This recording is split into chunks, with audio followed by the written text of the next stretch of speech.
Entra nel vivo oggi la festa del mandorlo in fiore con l'accensione del tripode alla Valle dei Templi, sold out per gli spettacoli al Palacongressi del Festival dei Bambini del Mondo. Nel pomeriggio a Casa San Filippo la conferenza internazionale Scenari di Pace, la protezione civile del Libero Consorzio in prima linea per l'organizzazione della sagra.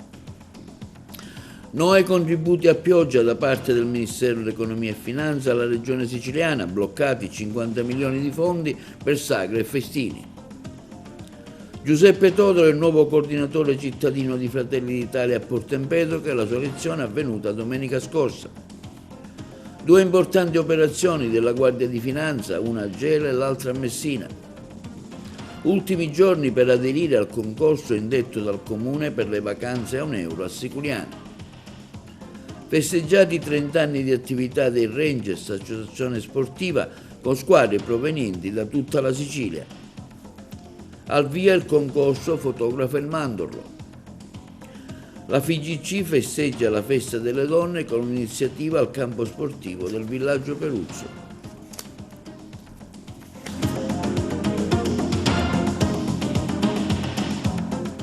Buongiorno, benvenuti con un nuovo appuntamento di TV Notizie di oggi, martedì 11 marzo.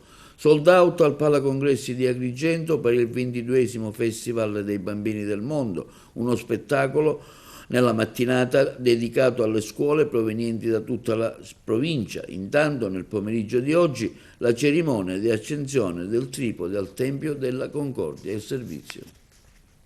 Palacongressi anche oggi sold out per l'esibizione dei gruppi del Festival dei Bambini del Mondo, inserito nel ricco programma del 77esimo Mandorlo in Fiore, studenti provenienti da tutte le scuole della provincia, presenti per l'esibizione dei più piccoli, belle le coreografie e la messa in scena degli spettacoli. L'evento, organizzato dall'AIFA, Associazione International Folk di Agrigento, presieduta da Luca Crescenzo, ed è giunto alla sua 22esima edizione e gode del patrocinio della Commissione Nazionale Italiana per l'UNESCO, con un ricco programma che coniuga folklore, promozione umana e sociale e promuove i valori della pace e della fratellanza tra i popoli. Ecco, oggi avete ritenuto di portare i ragazzi qua, no?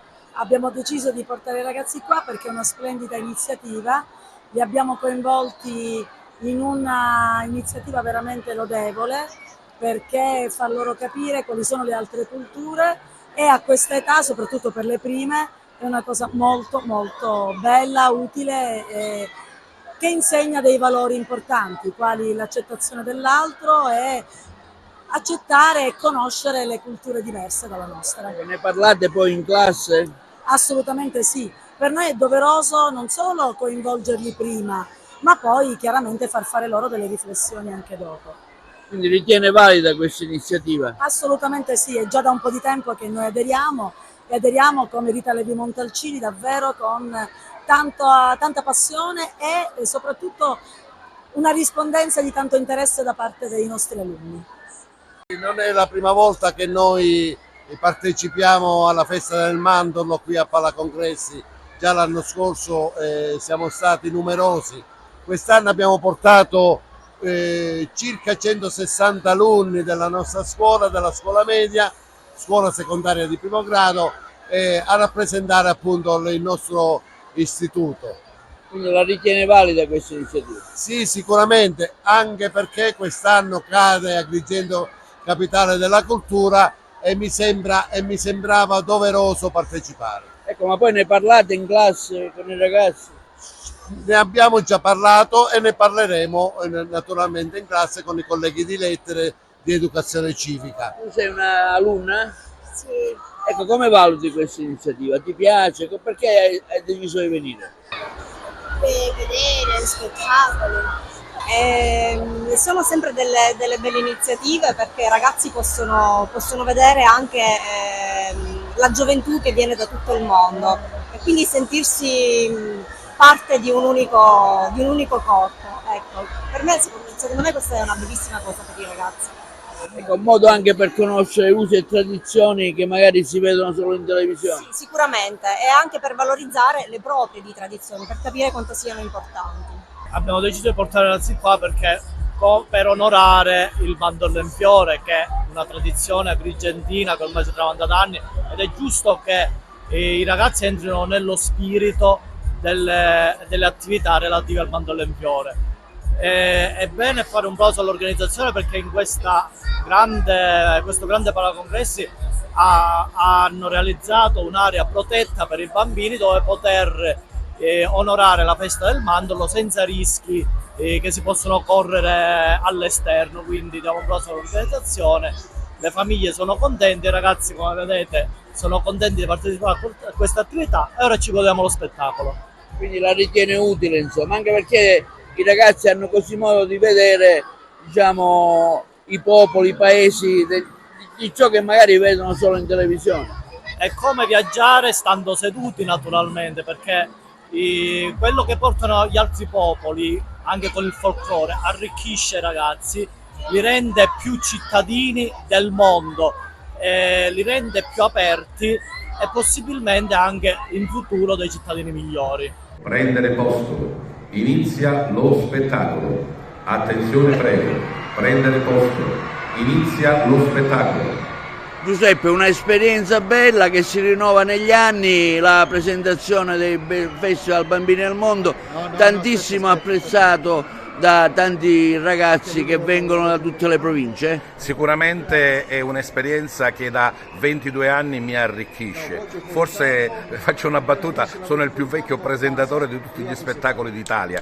22 anni di affezione con i Bambini del Mondo, con Claudio che lo ha creato assieme a Giovanni, con Luca che lo conduce, con Antonella dietro le quinte, insomma con tutta questa grande macchina organizzativa che viene apprezzata da tutti e in tutto il mondo.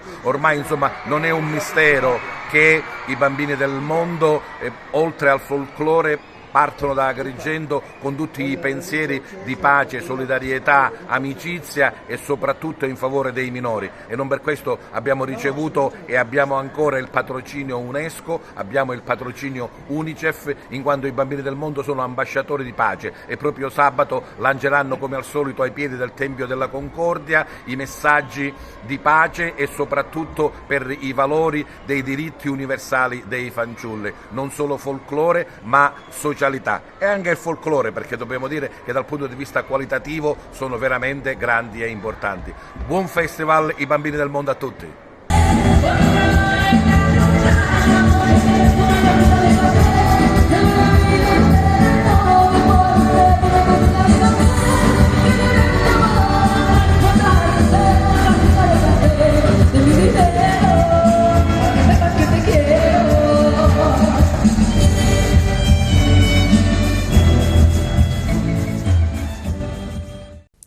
E il Parco della Valle dei Templi comunica che nella giornata di oggi, a partire dalle 16, sarà consentito l'accesso gratuito alla valle per assistere alla cerimonia dell'accensione del tripode che si concluderà davanti al Tempio della Concordia.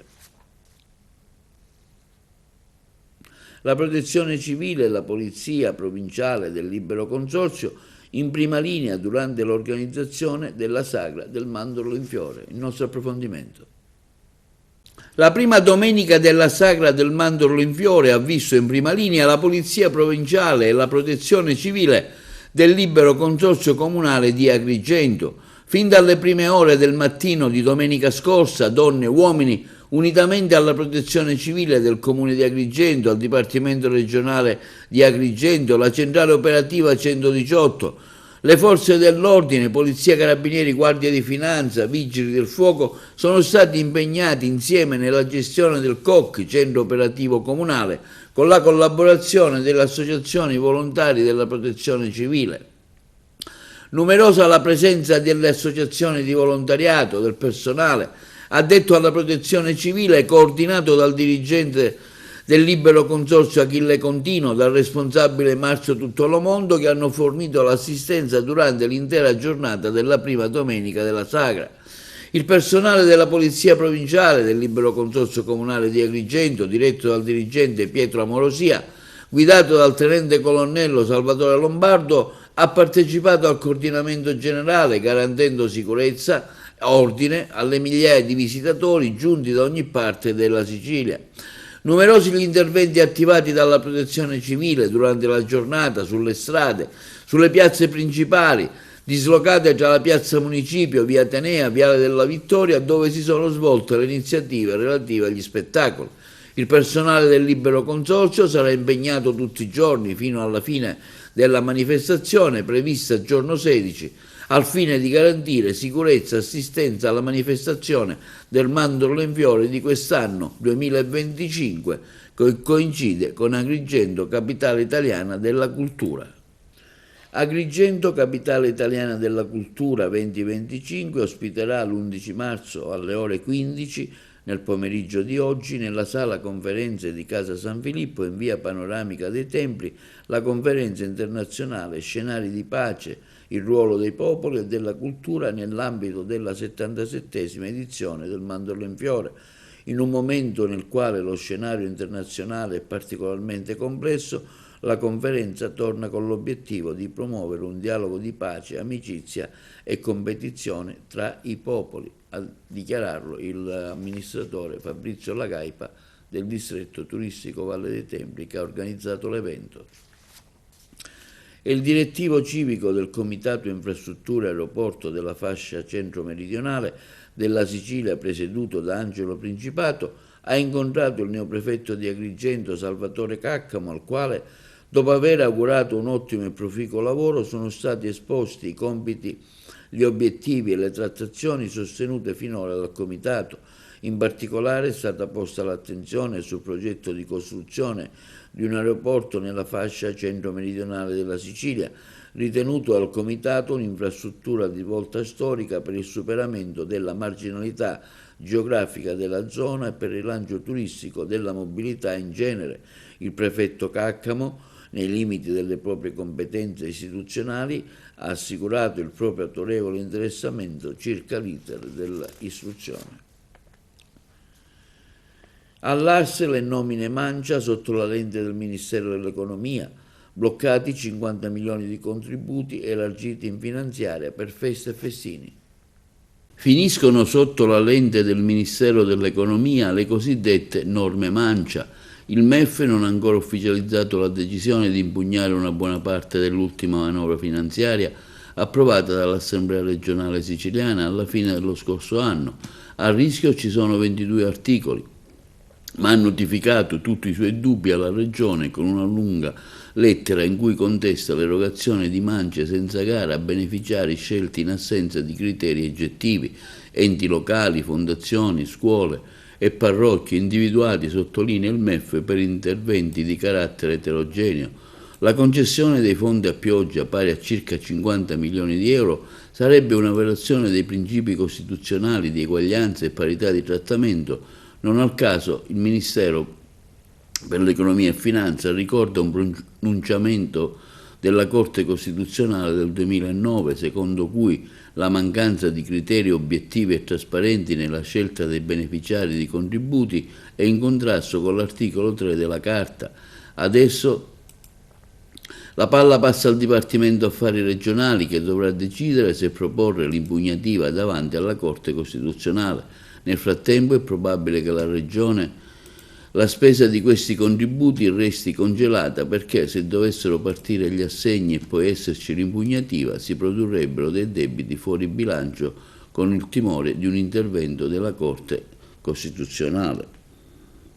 Non si tratta di un'impugnativa, ha precisato l'assessore regionale all'economia Alessandro Dagnino, e tuttavia siamo in presenza di rilievi che segnano una novità rispetto alla prassi precedenti su questo tipo di norme.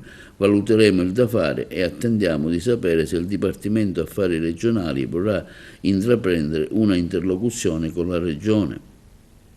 Questo sistema va cambiato e il fatto che il MEF ha congelato ben 50 milioni di euro dovrebbe far riflettere i miei colleghi. Una prassi che non è normale, che vede tutti i deputati coinvolti dalla maggioranza all'opposizione. Spero che il Ministero impugni queste mancette attivando la procedura se il caso. Così è intervenuto in merito il deputato regionale e leader di controcorrente Ismaele Lavardera. Giuseppe Todaro è il nuovo coordinatore cittadino di Fratelli d'Italia per Porto Empedocle, una nomina che segna un'importante svolta per il partito. il nostro servizio. Giuseppe Todaro è il nuovo coordinatore cittadino di Fratelli d'Italia per Porto Empedocle, una nomina che ha segnato un'importante svolta per il partito. Giuseppe Todaro è stato scelto come nuovo coordinatore cittadino di Fratelli d'Italia a Porto Empedocle, l'incarico è arrivato in un momento cruciale per la politica locale, con il partito che intende consolidare la propria presenza sul territorio e continuare a lavorare per il bene della comunità. Todaro, una figura molto conosciuta e stimata in città, ha accolto con entusiasmo la sua nuova responsabilità, sottolineando l'importanza di un impegno diretto per la crescita e il miglioramento della sua Porto Empedocle. La sua nomina testimonia la volontà di Fratelli d'Italia di radicarsi sempre di più nella realtà locale e di ascoltare le esigenze degli empedoclini. La nomina è stata ufficializzata domenica scorsa in una cerimonia che ha visto la partecipazione di numerosi esponenti politici locali e regionali che hanno accolto con favore questa nuova grida. Tra gli intervenuti Salvatore Scimè, commissario cittadino dell'MPA, che ha sottolineato l'importanza di unire le forze per lavorare insieme per il bene della comunità.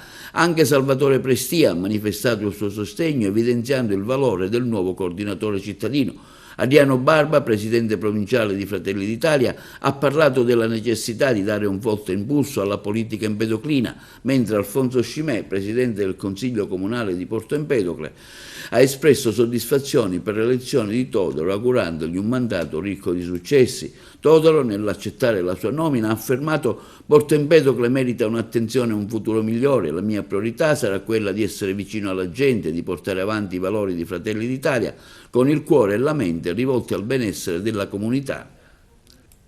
Todaro ha già in mente diverse iniziative da intraprendere, partendo da un forte coinvolgimento dei cittadini nelle decisioni della politica e nella progettualità futura. Con il suo spirito di servizio e la sua esperienza, il nuovo coordinatore empedoclino si prepara ad affrontare un periodo che promette di essere ricco di impegno, di sfide, con l'obiettivo di far crescere ulteriormente Porto Empedocle in tutti i suoi settori. Facciamo semplice l'Italia, parola ai territori. A Palermo, nella sede della Regione Siciliana, in via Magliocco, si è svolta la 17ª tappa del percorso di ascolto lungo tutto il Paese del Ministro per la Pubblica Amministrazione Paolo Zangrillo, realizzato dal Dipartimento della Funzione Pubblica, una nuova occasione di confronto con il Presidente della Regione Renato Schifani e il Sindaco di Palermo Roberto Lagalla. Ce ne parlano i colleghi di Palermo. Sono qui per la 17ª tappa di un percorso che abbiamo iniziato nel 2023 ed è un percorso dedicato agli enti territoriali, diamo voce agli enti territoriali. Voi sapete che il programma del governo prevede una semplificazione amministrativa e quindi la necessità di avere una pubblica amministrazione sempre più vicina ai suoi clienti, cittadini e imprese. Dobbiamo fare attenzione al fatto che la vera pubblica amministrazione è quella che sta sui territori, a diretto contatto con i cittadini. Siamo arrivati ad un utilizzo degli strumenti con i quali dialoghiamo con i cittadini che fa ben guardare verso il futuro. Lo SPID oggi, quindi il Sistema Pubblico di Identità Digitale, è detenuto da 40 milioni di italiani, lo stesso per la carta di identità elettronica. Stiamo lavorando sull'IT Wallet, il portafoglio elettronico che ci consentirà, lo stiamo già sperimentando in diverse regioni del Paese, ci consentirà di poter disporre di tanti certificati che oggi dobbiamo portarci dietro fisicamente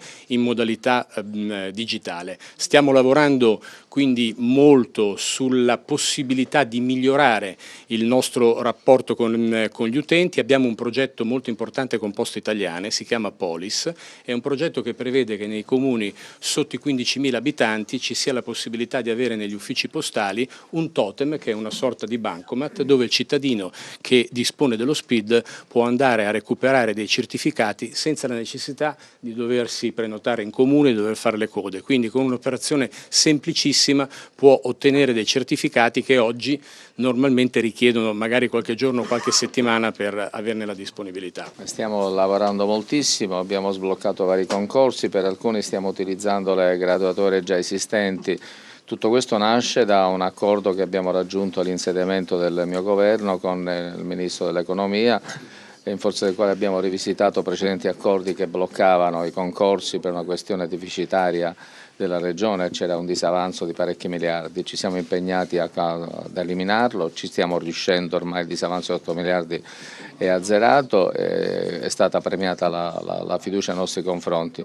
Accelereremo questi concorsi perché abbiamo bisogno di linfa vitale, abbiamo bisogno di giovani e in questo solco, in occasione dell'ultimo rinnovo dei direttori generali, dei capi dipartimento, ci siamo dati questa linea, rinnovare nei limiti del possibile, coniugando efficienza ma anche volontà di crescita e nuove energie e nuove risorse.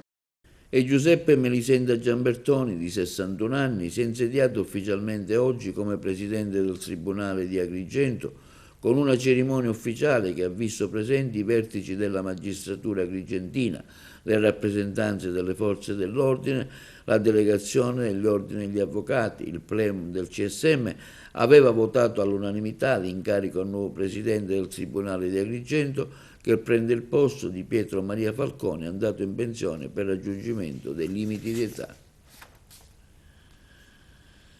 I Baschi Verdi della Guardia di Finanza di Caltanissetta sequestrano circa 1500 articoli non sicuri, segnalato un commerciante che svolgeva la sua attività illegale a Gela, il servizio.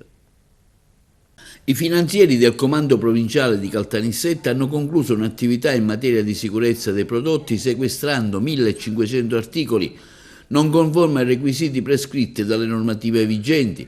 Le operazioni di servizio eseguite dai Baschi Verdi del gruppo di Gela della Guardia di Finanza rientrano nel più ampio dispositivo di controllo economico del territorio ordinato dal Comando Provinciale della Guardia di Finanza di Caltanissetta. Le Fiamme Gialle hanno controllato un esercizio commerciale gestito nel comune di Gela da un soggetto di nazionalità cinese. Nel corso dell'ispezione sono stati sequestrati amministrativamente oltre 1500 prodotti consistenti in gadget di varia natura privi del marchio CE, nonché decorazioni e costumi di carnevale sprovvisti delle caratteristiche informative minime per i consumatori previste dal codice di consumo. Il responsabile è stato segnalato alla Camera di Commercio di Caltanissetta per le violazioni amministrative prescritte dal codice del consumo con sanzioni che vanno fino a un massimo di 25.000 euro. Nel corso dell'attività ispettiva è stato altresì individuato un addetto alle vendite sprovvisto di regolare contratto di lavoro, dunque intento a prestare la sua attività totalmente in nero. Il datore di lavoro è stato sanzionato amministrativamente con l'irrogazione della sospensione dell'attività imprenditoriale con possibilità di revoca del provvedimento al pagamento di una sanzione di 2.500 euro. Gli uomini delle Fiamme Gialle stanno al momento vagliando ogni indizio in loro possesso utile per ricostruire la catena commerciale di approvvigionamento di detti prodotti in elusione alle norme poste a tutela della salute della collettività. E sempre la Guardia di Finanza del Comando Provinciale di Messina, in 2 distinte operazioni, hanno sequestrato 2 kg di cocaina e quasi 40 kg di hashish in transito sullo stretto di Messina, arrestando 3 responsabili. Ce ne parlano i colleghi di Messina. Le Fiamme Gialle del Comando Provinciale di Messina hanno sequestrato oltre 2 kg di cocaina e quasi 40 kg di hashish in 2 distinte operazioni di contrasto al narcotraffico. 3 persone sono state arrestate. L'operazione condotta dal gruppo di Messina con il supporto dell'unità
Si è concluso il convegno Ecofocus, svoltosi a Ioppolo Giancaxio, organizzato da Legambiente, Circolo Rabatte di Agrigento. Fare di più e meglio in termini di qualità di raccolta differenziata. C'è ancora tanto da fare in provincia di Agrigento. Le interviste ai relatori.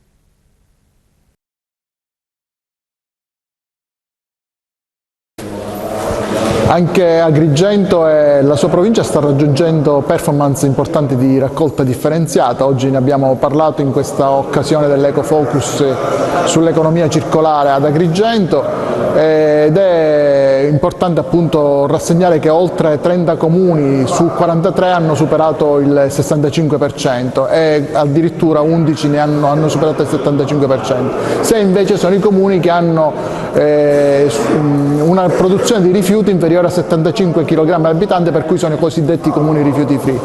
Occorre adesso invece consentire che i cittadini sappiano come vanno a finire i loro rifiuti, che ci siano gli impianti di prossimità nella provincia di Agrigento che gli consenta di riciclare, recuperare appunto e valorizzare i rifiuti che vengono raccolti nelle città, nei comuni agrigentini, e così che appunto possono diventare nuova risorsa. E questo è il passaggio cruciale per avviarci velocemente verso l'economia circolare. Produzione biologica di oli extravergine d'oliva e il nostro ciclo produttivo è basato sulla sostenibilità, che è per noi, oltre che un valore intrinseco della produzione, anche un motivo di orgoglio e una leva commerciale importante. SNIRC è un'azienda che produce calzature totalmente biodegradabili, fatti di materiali naturali, i quali alcuni di loro, tipo la pelle, che è una pelle conciata al vegetale, a fine vita diventa un biofertilizzante e questo ti permette di creare economia circolare nel vero senso della parola. TPF, The Philosophical Furniture, appunti di design cognitivo, è un brand che si domanda su quali sono quei materiali che vengono usati solo una volta per poi diventare rifiuto. Questo brand quindi ci vuole fare ragionare su quali sono tutti questi materiali e su come attraverso il gioco possiamo donargli una nuova vita, come ad esempio con questo prodotto, una sera d'estate su un balcone a Prixi, che sono realizzati con le vascelle delle ricotte che i ristoranti solitamente utilizzano una volta sola, così come noi utilizziamo una volta sola, per svuotare la ricotta e poi cestinarli. Ogni prodotto è numerato, ha un numero di serie, in modo che si sviluppi anche un senso di affezione alle cose in un mondo in cui tutto viene cestinato per essere usato pochissime volte. Cerchiamo di far sviluppare di nuovo questo senso di affezione. Linea alla regia per la pubblicità. E il Comune di Siculiana lancia l'iniziativa Vacanze a €1, ultimi giorni per partecipare al servizio.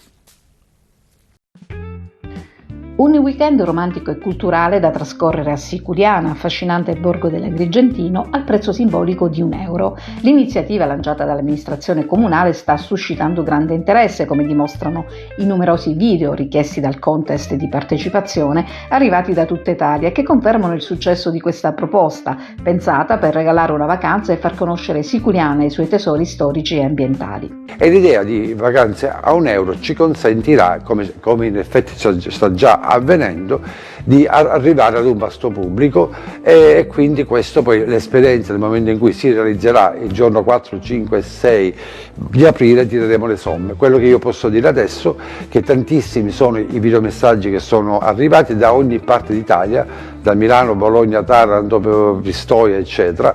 Sono tantissimi video molto divertenti, alcuni simpatici, alcuni invece che raccontano storie drammatiche e che vedono nella possibilità di un viaggio, di una vacanza qui come un momento insomma di rilassamento per superare situazioni anche difficili.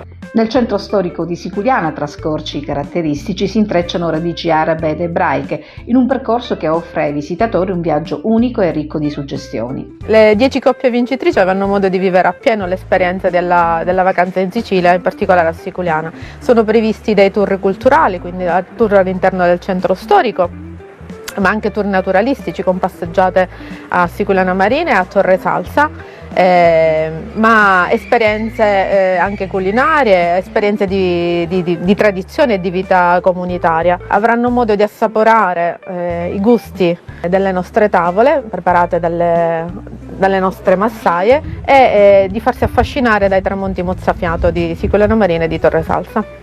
Per partecipare è molto semplice, tutto si trova sul sito siculianaturistica.it, dove c'è il regolamento, le immagini, si può scoprire anche Siculiana e basta un videomessaggio di 30 secondi da inviare al numero 0922 818 438 e poi una commissione costituita da persone del settore sceglierà 10 di questi videomessaggi e offrirà a queste coppie l'ospitalità, si vivranno una bella esperienza siculiana. Presentato alla stazione centrale di Palermo il nuovo treno regionale di Trenitalia, un mezzo tecnologico che punta alla mobilità sostenibile e a raggiungere nuove destinazioni turistiche anche nell'anno di Agrigento, capitale della cultura. I colleghi di Palermo. Presentato alla stazione centrale di Palermo il nuovo treno regionale di Trenitalia, una lucente livrea e numerose innovazioni tecnologiche per consentire a sempre più utenti di usufruire della rete ferroviaria in Sicilia. Un investimento della regione siciliana che cresce di giorno in giorno come numero di passeggeri. Un'inversione di rotta da parte dei siciliani, da lei sottolineata, 55.000 sono i viaggiatori in più. Ma 55.000 viaggiatori in più al giorno di media, moltiplichiamoli per 365 giorni l'anno, otteniamo un risultato strepitoso. Vuol dire che la regione e comunque i siciliani hanno voglia e volontà di voler viaggiare sui treni e noi stiamo lavorando affinché possano viaggiare con dei treni più confortevoli, con delle linee al passo coi tempi e più sicure. Il gap infrastrutturale c'era e lo stiamo cercando di annullare, non possiamo far finta di niente e oggi una serie di investimenti che valgono oltre 10 miliardi di euro, si parla di 17 miliardi di euro per le linee ferroviarie siciliane, anche in previsione alla costruzione del ponte di Messina, ne sono la dimostrazione. Se ci sono stati e ci saranno anche qualche disagio, lo saranno per interventi che potranno migliorare nell'arco dei prossimi anni la rete ferroviaria siciliana. Oggi presentiamo il 27° treno elettrico monopiano che vediamo sulla nostra destra, sono treni di ultima generazione e nello stesso tempo presentiamo la nuova livrea della regionale. La nuova livrea non è solo un vestito nuovo, giallo, verde con i colori della sostenibilità, ma vuole essere il messaggio forte del nostro prodotto che è sostenibile perché stiamo rinnovando tutta la flotta e i treni nuovi di nuova generazione sono più che sostenibili, oltre che essere treni quindi di per sé sostenibili, consumano meno energia e addirittura i treni ibridi che abbiamo portato anche in Sicilia, esattamente 22 treni ibridi, sono anche a trazione biodiesel e anche a batteria. Quindi sostenibilità per consumi minori e per una tecnologia che riesce ad avere rispetto dell'ambiente anche per i materiali con cui è costruito il treno. A Mondalto, nel Messinese, un parco dedicato alle donne, le interviste all'assessore alle politiche sociali e a quello di pari opportunità. I colleghi di Messina. Abbiamo voluto dedicare la nostra attenzione ad una donna davvero speciale che ha fatto un bellissimo lavoro per la città di Messina, la fondatrice del CIRS, Maria Celeste Celi, che ha tanto lavorato e tanto si è spesa per le donne. Quindi abbiamo unito l'occasione di questo bellissimo parco di Montalto a questa presenza significativa. È solo un punto di inizio, per quello anche che un utilizzo del parco certamente che vedrà le donne protagoniste e soprattutto le tante donne messinesi che hanno fatto tanto per tutti i cittadini. La giornata internazionale dei diritti della donna serve appunto per verificare quelli che sono i traguardi raggiunti, ma anche la strada ancora da percorrere. Noi possiamo dire che Messina comunque è una città inclusiva che cerca di garantire i diritti di tutte le persone, in particolare delle donne. Certo, l'approccio culturale deve essere cambiato e non può essere cambiato in maniera repentina, perché comunque dobbiamo colmare quello che è un gap culturale dove c'era il predominio di una visione prettamente maschilista, ma grazie anche a quelle che sono le misure in campo che mette l'amministrazione comunale, non solo attraverso la mia delega ma attraverso le deleghe di tutti gli assessori guidate dal nostro sindaco Federico Basile, e garantendo l'accesso al lavoro si può veramente garantire la parità di genere.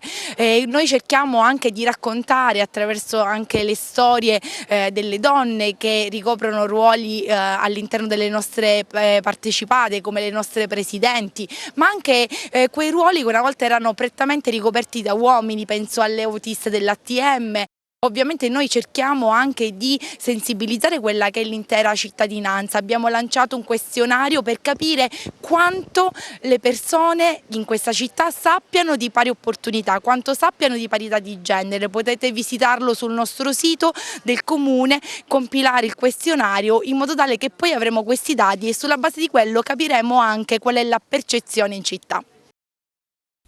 E l'associazione sportiva di Soft Tire Agrigento Rangers ha festeggiato i suoi 30 anni di attività con un evento che ha visto coinvolte squadre provenienti da tutta la Sicilia nel bosco sito di Due Ganee a Porto Empedocle, il nostro servizio.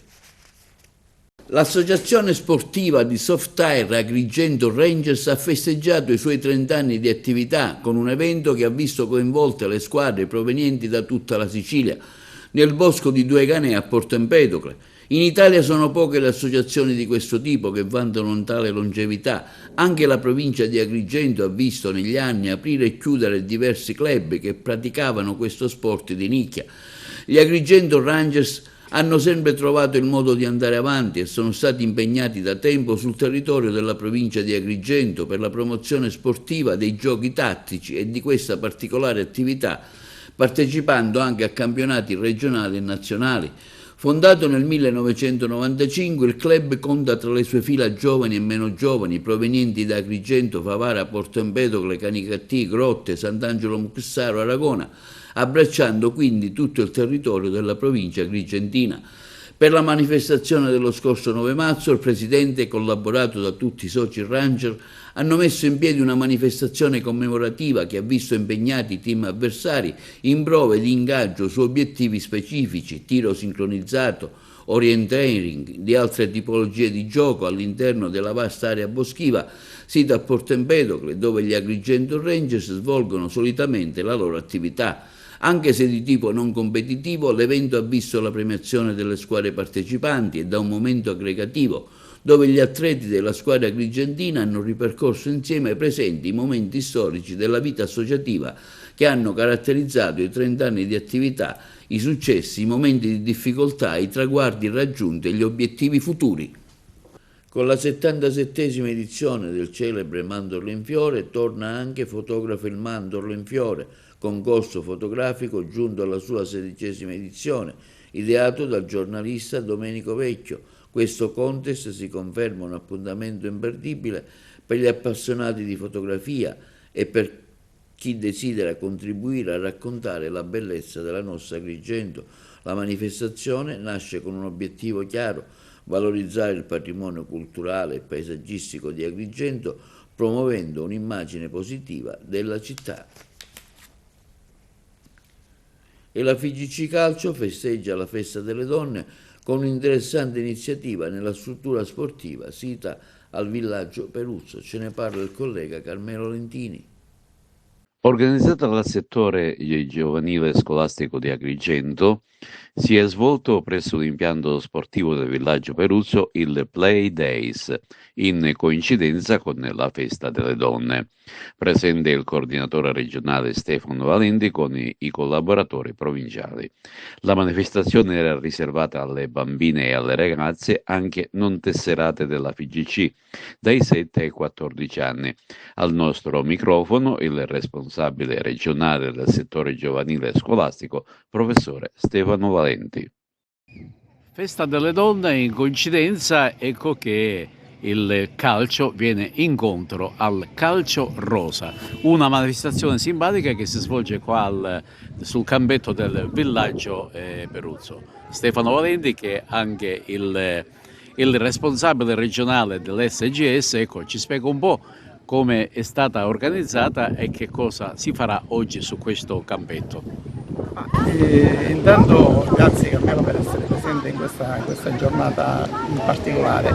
Oggi è una giornata, abbiamo voluto dedicarla, visto che è la giornata internazionale delle donne, a una manifestazione che organizziamo generalmente, quotidianamente, in più periodi dell'anno, ma a proposito di questa giornata abbiamo voluto fare una manifestazione dal titolo Giornata Rosa in tutte le delegazioni, in tutte le province della nostra Sicilia. Contemporaneamente oggi sia a Catania, sia a Palermo, Trapani, si svolgeranno questa stessa manifestazione. La manifestazione che oltre a ricordare, diciamo, l'8 di marzo, chiaramente noi vogliamo che sicuramente possa, attraverso queste manifestazioni, queste iniziative, possa crescere l'attività femminile nella nostra regione. Devo dire che rispetto agli anni precedenti, con il lavoro fatto in questi anni, abbiamo avuto un incremento anche del numero delle tesserate, delle bambine, delle ragazze nel nostro settore giovanile. È chiaro che noi vogliamo portare avanti tutte le attività, il mio coordinamento, il settore giovanile scolastico della Sicilia che io rappresento, e ho il compito di portare avanti con la volontà di aumentare le attività nella nostra regione, quindi non oltre alle attività classiche delle scuole di calcio, delle attività scolastiche, dell'attività sociale, del calcio integrato, ecco, l'attività del calcio femminile è anche un'attività che vogliamo sicuramente portare molto in alto fino ad arrivare quasi alla pari diciamo, entità del calcio femminile. Sarà difficile, per noi ce la mettiamo tutta, noi abbiamo l'intenzione e la voglia di portare avanti questa attività, lo facciamo nel miglior modo possibile, con dei collaboratori regionali e provinciali formati dalla federazione e diciamo a disposizione per questa attività. Quindi io ringrazio tutti, sia le bambine che i genitori e anche la società rappresentata dal E questo è tutto per l'edizione di TV Notizie di oggi. Vi ricordiamo che i nostri programmi si possono vedere in tutta Italia sul canale 268 del digitale terrestre per chi ha le smart TV, in streaming sul sito www.televideoagrigento.tv e il telegiornale sul canale 93 di Video Sicilia alle 15 alle 20 con replica la mattina alle 9. Inoltre i nostri servizi possono essere visti sul canale YouTube di TVA Televideo Agrigento. E questo è tutto e vi auguriamo una buona serata.